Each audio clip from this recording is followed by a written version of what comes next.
Olá pessoal, sejam bem-vindos de volta ao nosso curso de Física 2. Então vamos dar continuidade aos nossos conceitos de fluidodinâmica. Na aula passada nós estávamos vendo a equação da continuidade. Hoje nós vamos ver uma nova equação que a gente usa também uma lei da conservação, no caso a lei da conservação de energia. Na nossa equação da continuidade nós usamos a lei da conservação das massas. Espero que vocês ainda se recordem. Então, na aula de hoje, a gente vai acabar utilizando a lei da conservação da energia. E que equação é essa? Essa equação é a famosa equação de Bernoulli.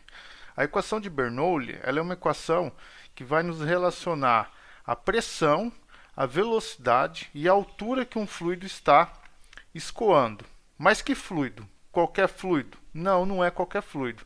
Nós vamos continuar com aquelas nossas hipóteses que nós estamos tratando de um fluido ideal e não viscoso, ok? Então, o que é o fluido ideal? O fluido ideal é aquele que a densidade dele é constante, então ele não tem, ele não é compressível, né? Nós chamamos de fluido incompressível. E por que ele não é viscoso? Porque a viscosidade nos traz forças de atrito. E forças de atrito alteram a nossa relação energética.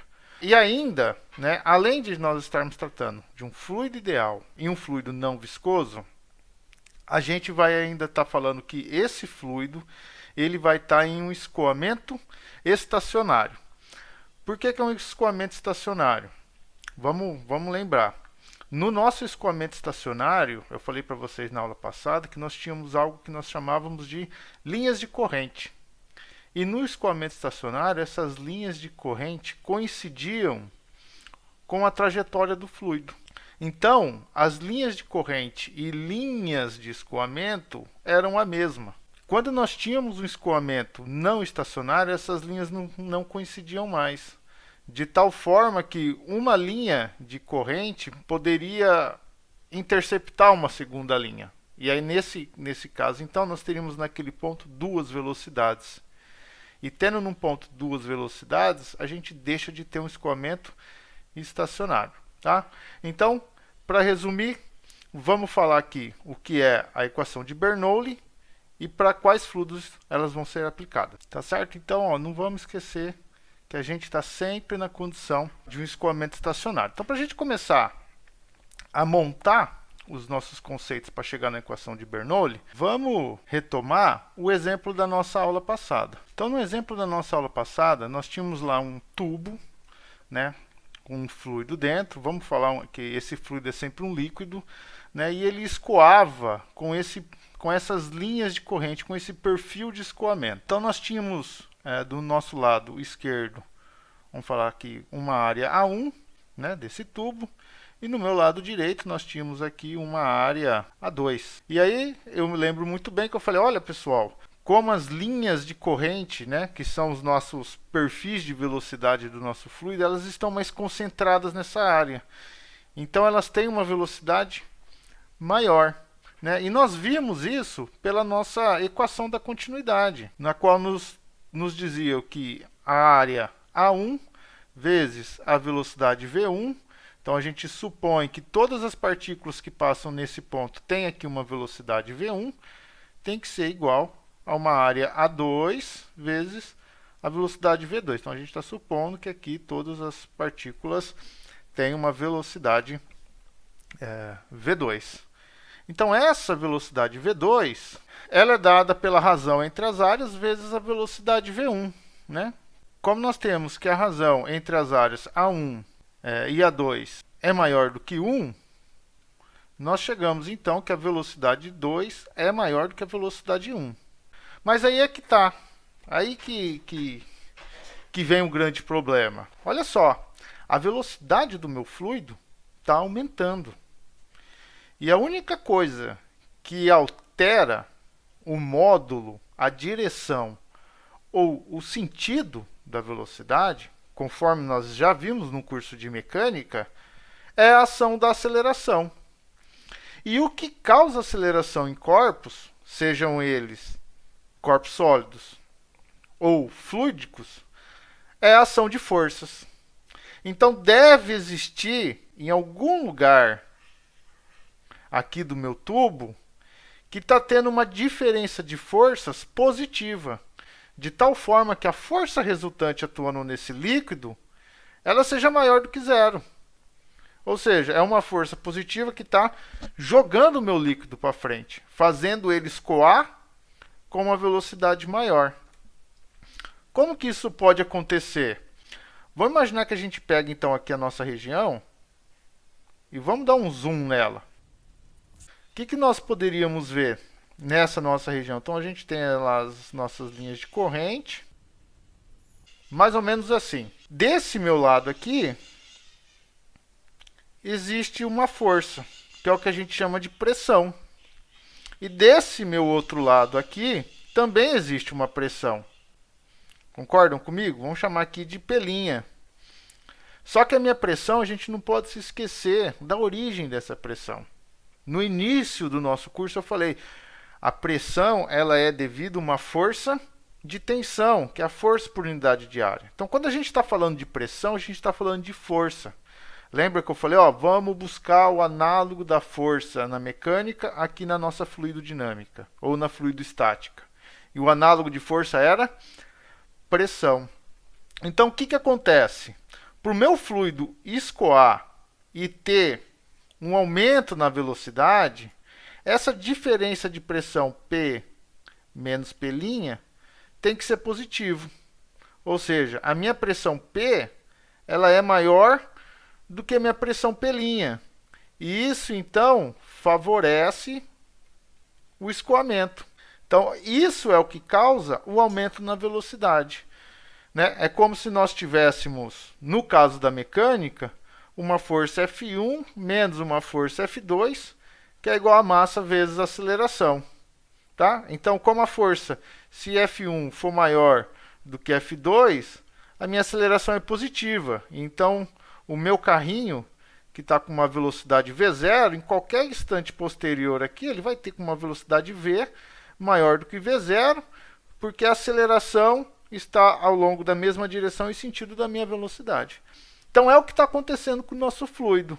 Só que a gente não fala em força, a gente fala em pressão. Então o meu fluido ele deixa aqui uma área de alta pressão e vai para uma área de baixa pressão. E isso causa então uma aceleração no fluido, aumentando a velocidade dele. Então vamos deixar isso escrito no nosso caderninho aqui. Então vamos agora começar a modular a nossa equação de Bernoulli. Então considere um tubo de corrente limitado por duas seções transversais, de área A1 e área A2. Como ele é um tubo de corrente, a gente precisa entender que esse tubo de corrente, então, ele é formado pelas nossas linhas de corrente, pessoal. Tá? Então não vamos esquecer dos nossos conceitos. Então eu vou desenhar essas 4 linhas de corrente aí, só para ilustração, mas ele é formado por várias linhas de corrente.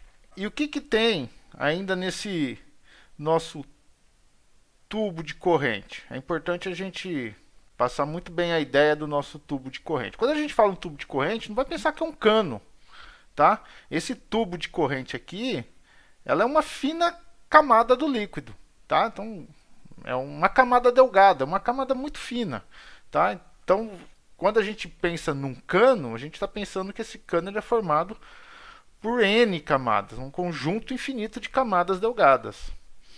Vamos colocar assim, então é um tubo delgado, capaz de conter apenas um filete do fluido. Né? E esse filete do fluido, então, a gente está representando por esse tubo de corrente.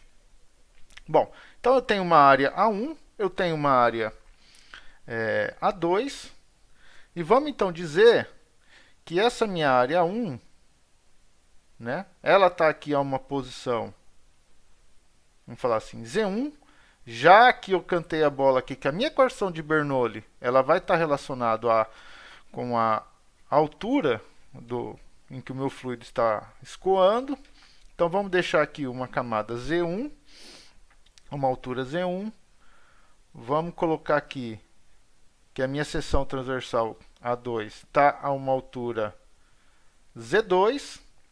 E na minha camada A1 eu vou ter então a ação aqui de uma força ou de uma pressão, que vamos chamar de P1, e na minha área 2 eu vou ter aqui uma força devido a uma pressão P2.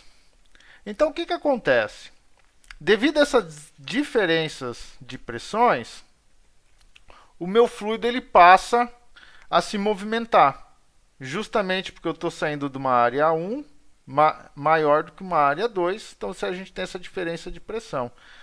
Então, em algum instante, esse meu fluido aqui, ele vai se mover desse tanto que eu vou chamar de x1, que seria uma velocidade v1 num tempo ΔT.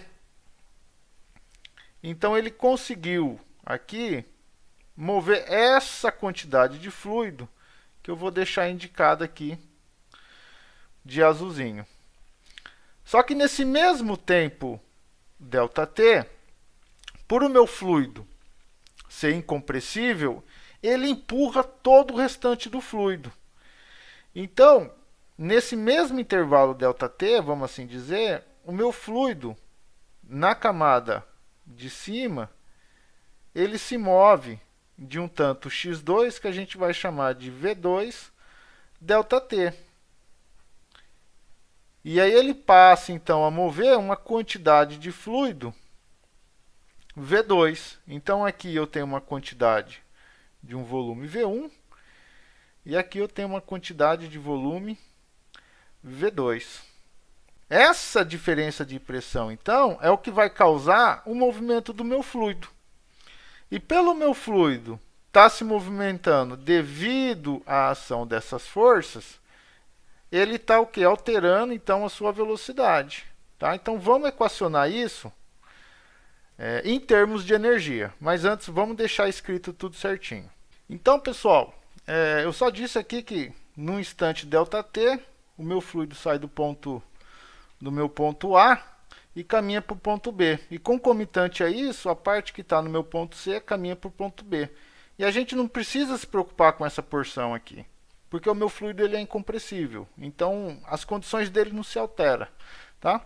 Então, como o fluido é incompressível, nós temos que a variação de massa no meu ponto 1, ou seja, vamos deixar aqui muito bem anotado, meu ponto 1 e o meu ponto 2, elas têm que ser iguais. Então, toda a quantidade de massa que entra aqui tem que ser a quantidade de massa que sai aqui. E essa quantidade de massa, ela é dada então por ρ1 vezes a minha área A1, V1, ΔT. Isso daqui, pessoal, é simplesmente o meu volume 1, que eu deixei sinalizado aqui. Então, é a área da minha seção vezes o comprimento. Ok? E tem que ser igual a ρ2, A2, V2, vezes o ΔT. Como nós temos, então, essa diferença de pressão, o meu fluido ele aumenta a sua velocidade. Então, a gente consegue computar a variação da energia cinética do fluido. Então, nós podemos escrever que a variação da energia cinética é metade de delta M2 V2 ao quadrado menos metade de delta M1 V1 ao quadrado. Então, é o que? É a variação da energia cinética final menos a variação da energia cinética inicial. Se existe variação da energia cinética, essa energia cinética ela é causada devido à ação de forças. E essa energia cinética ela é proveniente de uma conversão de alguma outra forma de energia, devido à realização de trabalho. Então, quando, por exemplo, nós jogamos lá a nossa bolinha, que tem a força peso, e deixa ela cair no chão, o que acontece? Essa nossa bolinha ela tem aqui em cima uma energia potencial, e conforme ela vai caindo, essa minha energia potencial ela vai se transformando em energia cinética. Agora, como que ela se transforma em energia cinética? Se transforma devido ao trabalho da minha força-peso. Então, minha força-peso converte a energia potencial em energia cinética, realizando o trabalho. Então, a nossa energia cinética, ela é relacionada com o trabalho. E pelo teorema do trabalho e energia cinética que nós vimos na mecânica, nós sabemos que a variação da energia cinética tem que ser igual ao trabalho, vamos falar assim, total. O que seria o trabalho total? O trabalho total, então, é o trabalho da força resultante. Ou, de uma outra forma dizendo, é o trabalho de todas as forças. Tá? Então, a gente pode somar todas as forças, pega aquela força resultante e calcula o trabalho. Ou então, pega essas forças individualmente e calcula o trabalho de cada uma. Nesse caso, no caso do nosso filete de fluido, quais são as forças que estão agindo no nosso fluido? Então, é a minha força de tensão, que está relacionada à minha pressão, e é quem mais? A minha força-peso.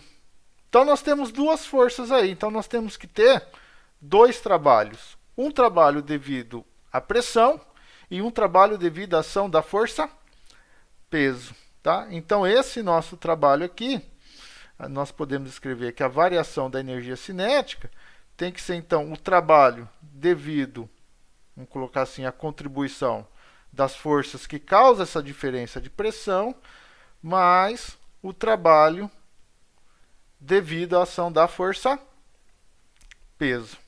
Tá?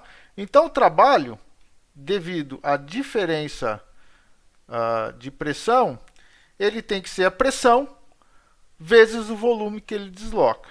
Tá? Então, nós vamos colocar aqui, como nós temos duas forças que se relacionam com P1 e com P2, é como se a gente estivesse fazendo uma resultante de forças, que seria F2 menos F1, vamos assim dizer, ou F1 menos F2. Tá? Por que menos? Porque é o seguinte, quando eu realizo o trabalho, né, vamos pensar no caso da mecânica. Né? Se eu tenho aqui uma força e o meu corpo se desloca de uma distância r, o meu produto escalar ele é positivo, porque a minha força está agindo na mesma direção e sentido do meu deslocamento. Agora, se eu tenho uma força F', essa minha força F', produto escalar R, ela é negativo. Por quê? Porque ela age em sentido oposto ao meu vetor de deslocamento.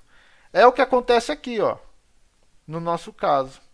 No nosso caso, a gente tem, então, uma porção de líquido em que eu tenho uma pressão aqui e o meu líquido está se deslocando para cá. No meu ponto 1, o que acontece? Eu tenho, então, uma pressão sendo causada nessa direção e sentido e o meu líquido está se deslocando para cá. Então, esse trabalho é positivo e o trabalho aqui ele é negativo. Ok? Então, a gente pode escrever aí como sendo, então, a pressão vezes o volume. Então, seria P1.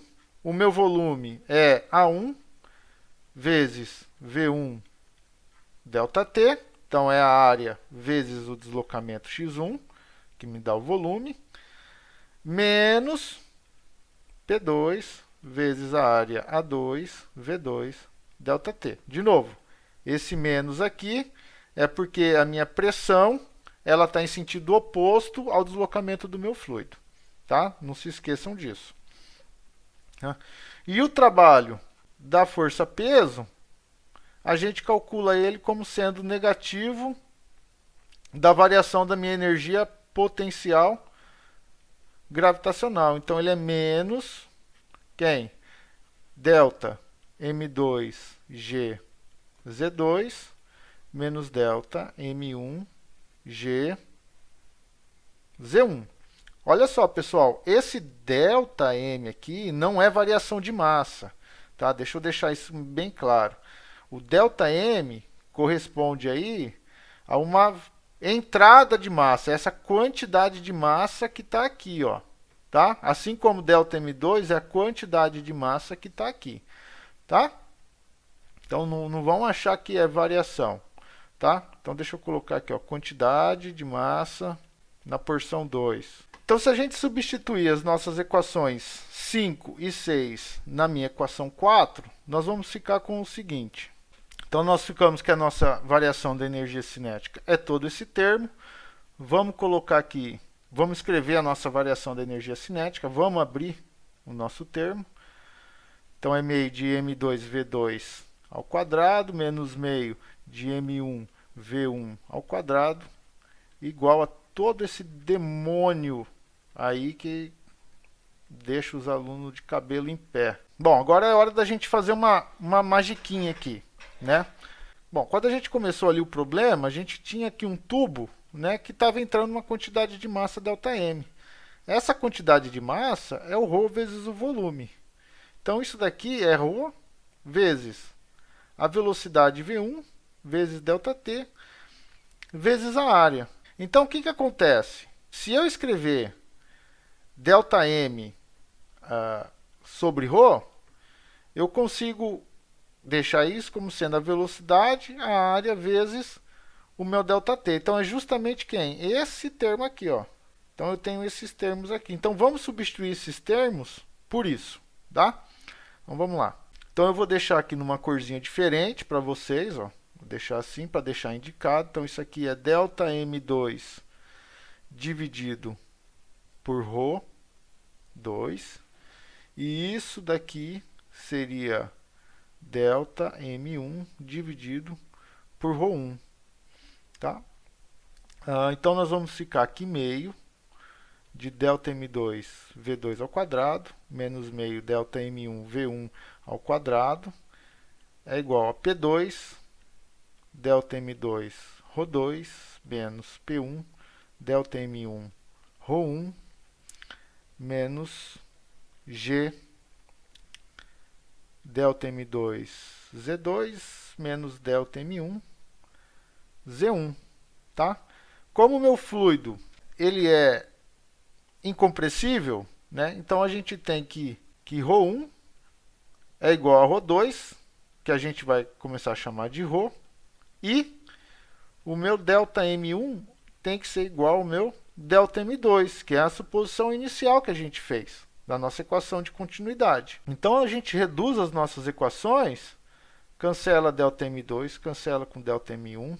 Então tem ΔM para todos os lados aqui.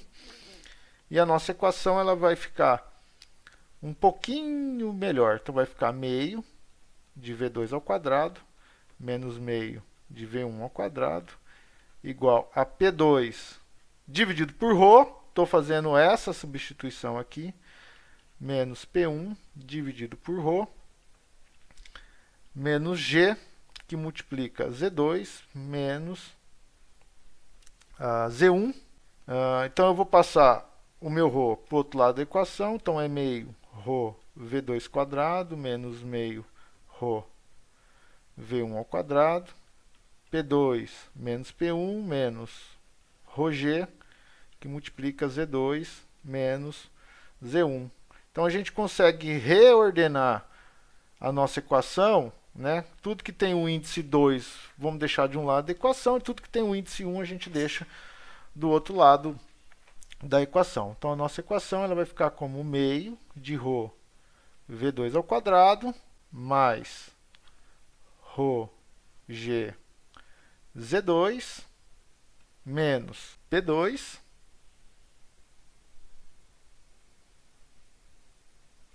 Ixi, aqui eu, calma aí. Aqui eu inverti, né? É P1, né, pessoal?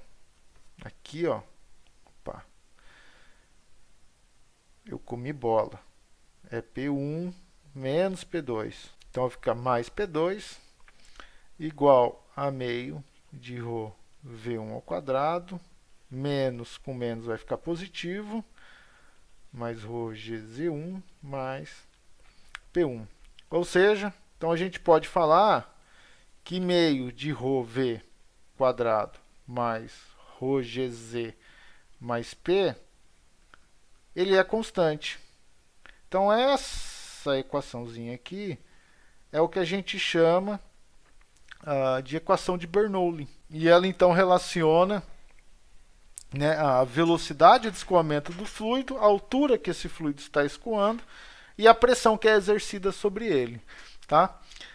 E na equação de Bernoulli, a gente tem que sempre estar lembrando que ela é então uma equação da conservação de energia. A gente parte dos princípios da equação de conservação de energia e ela serve apenas para fluidos incompressíveis e ideal, tá? Então são fluidos que mantêm a densidade constante, que não têm viscosidade e que estão sobre escoamento estacionário. A gente não pode esquecer dessas preposições que a gente fez para chegar nessa equaçãozinha, tá? E aí, olha só que interessante a nossa equação de Bernoulli, né? Se a gente pegar o caso em que o meu fluido está estático, nós ficamos que ρgz mais P é igual a uma constante, que é um resultado que a gente já obtínhamos nos nossos estudos de fluidostática. Né? Agora, o que é essa constante? Porque lá nós obtemos a lei de Pascal como sendo P igual a P0 mais um ρgz. Né? Esse z aqui era uma diferença de altura z menos E0. Vamos colocar assim. Então, o que é essa constante? Essa constante nada mais é que, por exemplo, a pressão inicial. Tá? Então, se a gente tem lá um líquido, né, e a gente fala que essa daqui é uma pressão de referência P0, e aí a gente quer calcular a pressão nesse ponto P, então essa pressão no ponto P, ela vai ser dada por isso daí, ok? Então ela é só uma pressão de referência, então a gente retoma o caso, ok? E aí tem um caso especial da nossa equação de Bernoulli que eu acho interessante a gente fazer. Né, que é uma das formas que o livro do Moisés traz o enunciado da equação de Bernoulli, que eu acho bem interessante. Vamos pegar a nossa equação de Bernoulli e dividir pela densidade vezes a gravidade. Então ela vai ficar Z, já que eu estou dividindo por ρ vezes Z, né? ρ vezes G. Então vai sobrar o Z mais o meu V quadrado sobre 2 vezes G, mais a minha pressão dividido por ρ vezes G, que tem que ser aí uma, vamos colocar assim, um selinha, tá? Onde o meu selinha, então, ela é a constante dividida por ρg, tá? Não deixa de ser uma constante. E se a gente analisar essa equação, o que acontece com ela? Olha só. Todos os membros dessa minha equação, ele tem a mesma dimensão, que é a dimensão de comprimento. Esse meu termo aqui, Z, ele é chamado de altura geométrica. Esse meu segundo termo, V quadrado sobre 2G, ele é chamado de altura cinética. E por fim, o meu último termo, pressão ρ vezes G, ele é chamado de altura piezométrica. Agora, por que eles levam esses nomes?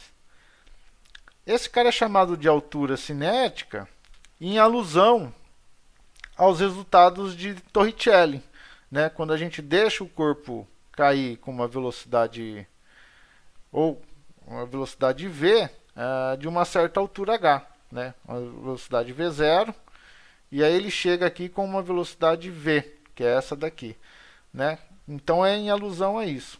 Agora, a altura piezométrica, ela refere-se, né, à altura em que se mede uma pressão por um barômetro, né? Então a gente tem aqui, num barômetro, a gente tem que a pressão é igual a ρg vezes h. Né? Lembra lá do nosso barômetro que a gente fez, que eu coloquei um tubo de hélio aqui, e esse tubo subiu de uma altura h e mediu aqui a minha pressão atmosférica? Então é isso. Então é em alusão a isso. Tá? E a altura geométrica é a altura z em que está o meu sistema. Tá? Então só vamos deixar isso apontado aqui. Então a altura cinética, então ela representa a altura na qual o corpo tem que cair para ele chegar numa velocidade v, e a altura piezométrica é a altura da coluna do fluido, que corresponde à pressão P no barômetro com fluido de densidade ρ. Tá? E com isso, a gente pode fazer o seguinte enunciado da equação de Bernoulli. Então, a soma das alturas geométrica, cinética e piezométrica permanece constante ao longo de cada linha de corrente no escoamento estacionário de um fluido incompreensível no campo gravitacional. Então, vamos colocar aqui que esse daqui vamos colocar assim, um enunciado da equação de Bernoulli. Ok? E o importante aqui, pessoal, é que é o seguinte, ele fala, né, que tem que permanecer constante ao longo de cada linha de corrente.